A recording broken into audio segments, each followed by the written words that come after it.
So I represent this country which I have been very, very impressed with. Even though I do not belong to the UAE, United Arab Emirates, what fascinates me about this country is that a small place, Dubai is a very small city. In Dubai, we have 200 different nationalities all living together in a very peaceful manner. And I think we are one of the most tolerant countries in the world, which would be surprising to many people. And to me, I've been very impressed with the way the country's vision is. Very contrary to my earlier belief that the people think differently here. They are still archaic. The people who have originated from here, they're very archaic in their thinking. I mean, the way this country has taken it upon itself to move on, move up, and with such fast speed is amazing. In the last 10 years, the progress that the country has seen and the vision that it has. The vision is that by 2021, we would want to be one of the topmost, the top performing countries in the world in terms of our PISA results, in terms of our TIMSS results. And every school, every citizen, every parent is working towards it, which I have not seen in other countries where I have worked or I have been. Everyone takes it upon himself to contribute from his side. So if it's a student, he is very clear about what is the Agenda 2021 for his country and how is he contributing towards it. So you'll find a child who is hardly 9 years old and he would be writing PISA when he becomes 15. He doesn't even know whether he'll be here or not. Still he is working towards it. What we see here is that every school is persevering and is striving towards achieving that vision that has been created for this country. And more important than just achieving our target, it is to see that there is a difference that happens in education.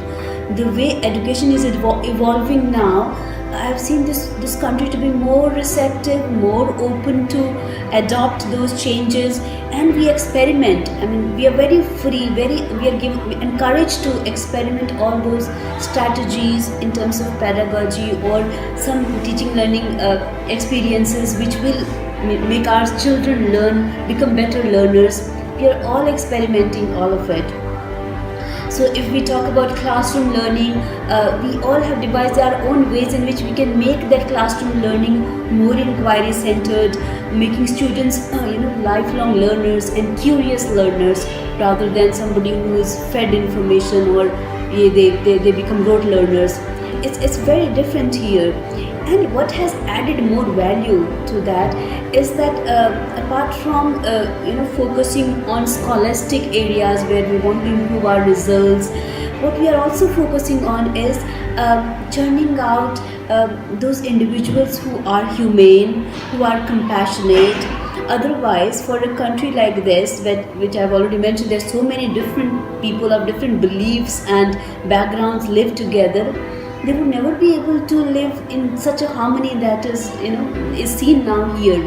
And it has become possible to do this only because in the schools, what is encouraged what is nurtured is the spirit of positivity, is how we promote tolerance for each other. These children, they do not know, they have seen life as it is, so they think that the world is like this. If you make them imagine another country where they feel that all people look alike, they will be surprised that how can a place be where all of them look alike. For them, the ones who have been born and brought up here, for them, a normal classroom has to be a place where you see different colors faces all around.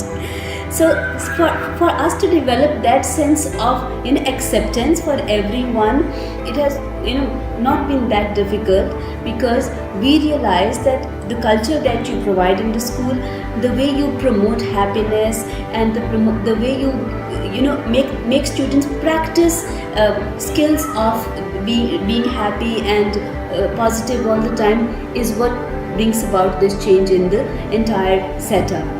So in our school, we practice mindfulness with students, and very young children, you will find them practicing it very freely, and they know where to use it. So during the day when they feel that they are being a little agitated, so they know how to relax and then calm and then start working again. And all this is self-initiated. We just had to provide the right kind of ambience to the students, where we showed them that these are the ways in which mindfulness can happen. Now they are the ones who take the lead. So I have these students from year 6 to 8 who are very keen. Every week we do this mindfulness session. They are very keen to lead that session. Every week I have a list of students who want to do it, so we have to keep them on waiting list, and then each week only 2 of them get the opportunity to lead the entire session, where they practice mindfulness for a crowd of about 250 students. And the impact is seen by the people who visit us from outside. We didn't notice it till very recently, when we realized that everybody who comes to the school, he has one standard statement, that your children seem to be very happy children. It is just ensured that they receive holistic education, which not only focuses on their core subjects like English, Math, Science and Social Sciences, but they also focus on these subtle areas of their character, for which we provide them opportunities, and they make sure that they use those opportunities and become creative people, become self-motivated thinkers. That's how the culture has happened here, and I do believe that it can happen anywhere in the world. It doesn't require you to have a whole lot of resources, or for you to have rich schools where you can nurture this kind of education. It is possible to do it in any part of the world. Even though I don't come from this country, and the majority of students in this school are not the school's children from my country, they are from a different background, different cultural heritage they have brought with them, but then it has worked with us, and it has worked wonderfully. 80 nationalities are working together. I think what's possible here is possible anywhere else in the world to have these kind of schools.